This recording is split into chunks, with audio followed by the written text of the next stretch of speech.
Hey guys, it's your girl T, and once again our favorite state, Ratchet ass Florida, is back in the news. So what's going on now in Florida, you ask? What's going on is that a child molester hit the big one. He hit the big lottery jackpot. This man literally won $3 million. He is a convicted and registered child molester. Only in Florida would some shit like this go down. Go ahead and check out the news clip and I will come back with the rest of my commentary.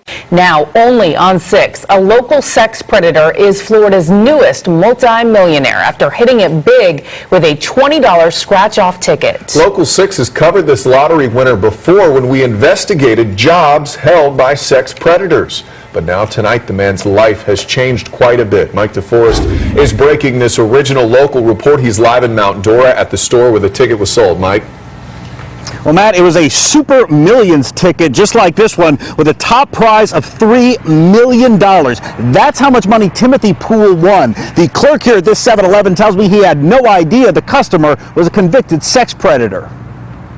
For 12 years, Timothy Poole's mugshot has appeared on Florida's sex offender registry, indicating he's a sexual predator. But now the state has taken a new photo of Poole holding up a $3 million check after he struck it rich on a Florida lottery scratch-off ticket. He says, "We can look at this. Am I seeing things?" It was quite a remarkable thing. My heart's still beating. Floyd Snyder is friends with the new multi-millionaire and refuses to believe allegations that Poole molested a child. The years that I've known him, I see no inclination of anything like that. Back in 1999, deputies arrested a much different-looking Timothy Poole after a family friend claimed Poole had molested the boy since he was 9 years old. According to the arrest warrant affidavit, the child said Tim would sleep in the same bed as him, and sometimes Tim would wake him up from sleeping to perform a sex act. Mr. Poole denied the allegations, but later he pleaded guilty to attempted sexual battery and spent nearly 3 years in prison. Hi, Mr. Poole. This is Mike DeForest with Channel 6. The lottery winner has not responded to a voicemail I left for him.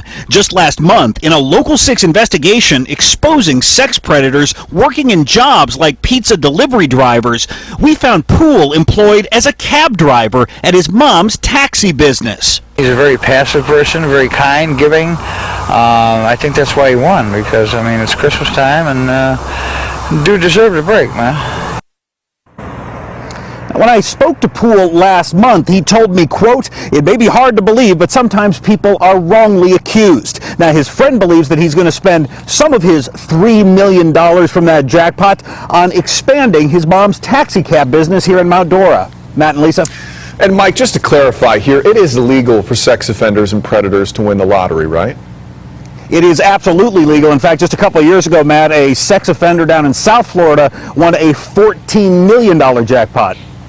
Matt? All right, Mike DeForest in Mount Dora for us. Thank you. Alright, so you guys just watched the news clip, and this whole situation makes no damn sense whatsoever. So they're saying that back in 1999, Timothy Poole was charged with molesting a 9-year-old boy, basically performing sex acts on him. And fast forward to 2014, this man has now won the lottery, and they're saying that basically he won the lottery fair and square, which he did. It's not like he rigged the system. He did win it fair and square, but it just doesn't sit well with me that this child molester has literally been blessed to win $3 million.